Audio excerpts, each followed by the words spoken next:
si dans la production, enfin, de l'individualité, la structure en elle-même n'a qu'une part relative, hein, comment on doit construire une dialectique à ce moment-là? Est-ce que ces structures, événements, est-ce qu'il faut donner une place tout à fait nouvelle à la dimension de l'histoire ou de la société, voire même du sujet, qui serait au fond un résultat de cette indétermination?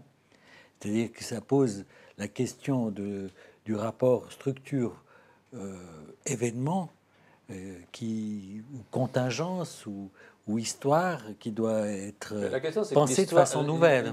je suis matérialiste, moi, donc je ne crois pas en Dieu, je suis un athée absolument absolu et convaincu, donc je n'ai pas de problème avec l'idée que l'histoire s'inscrit dans une structure.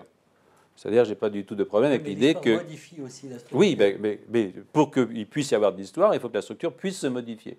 C'est-à-dire qu'on ne peut pas imaginer que nous soyons des individus historiques si notre cerveau, notre corps, et le cerveau essentiellement, puisque c'est notre organe relationnel le plus efficace. C'est-à-dire que si on n'avait pas un cerveau comme on l'a, qui est un cerveau monstrueux, bien entendu, on n'aurait pas cette force d'interaction. Nous sommes des individus extrêmes parce que nous sommes des individus sociaux extrêmes.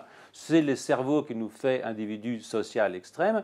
Et cette force d'interaction et cette culture, d'une certaine façon, cette socialité, eh bien, elle nous individuise au cours de notre vie. Et ce n'est possible que parce que le cerveau, pour l'essentiel, est capable de se modifier morphologiquement pour inscrire quelque part ce changement qui ne s'arrête pas, c'est-à-dire qui continue jusqu'au moment où bon, ça bascule dans le néant.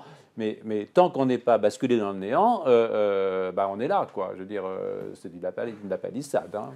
On est dans un moment très important, finalement, par rapport à ce que tu présentes, parce que tout ce qui est conçu culturellement, socialement, psychanalytiquement, psychologiquement, comme filiation, descendance, généalogie, doit être complètement revisité. C'est qu'à la limite, on peut dire que la psychanalyse a une certaine idée de la causalité qui s'appuie sur une causalité naturelle propre au XIXe siècle, avec des raisonnements de causalité linéaire, continue, et que les développements contemporains de la biologie, de la question du développement, de la plasticité, aboutissent à revoir complètement ce paradigme.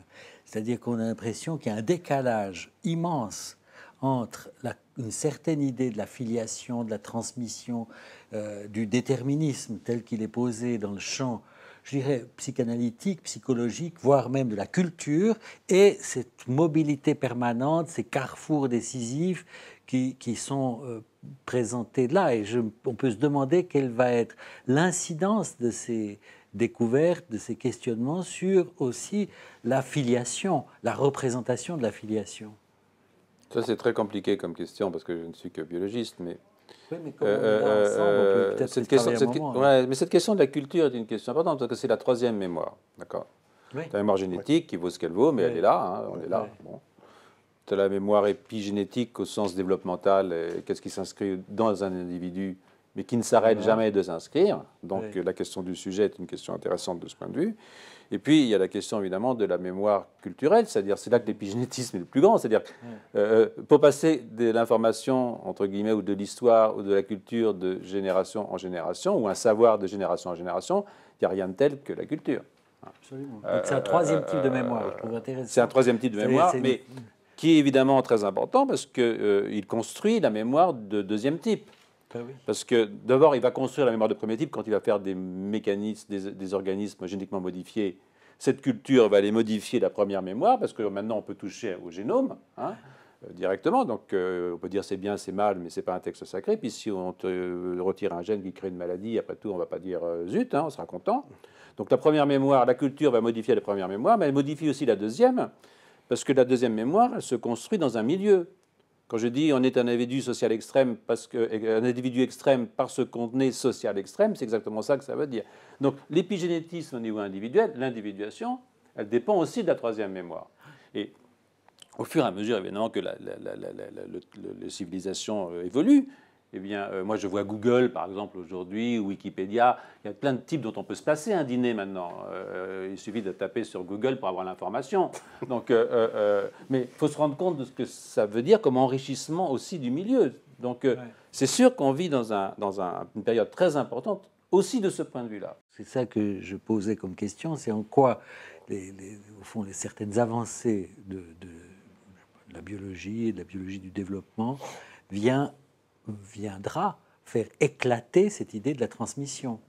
Et au fond, est-ce qu'on aura intérêt de le faire éclater? Je ne suis pas sûr que ça se passe comme ça, parce que, par exemple, bon, quand on regarde quelqu'un à 5 ans, dans des photos, puis à 50 ans, on voit qu'il y a eu un certain changement, d'accord? Oui, mais tu sais, là, à Genève, puisqu'on est à Genève, il y a le fameux cours de Ferdinand de Saussure à la fin du 19e siècle.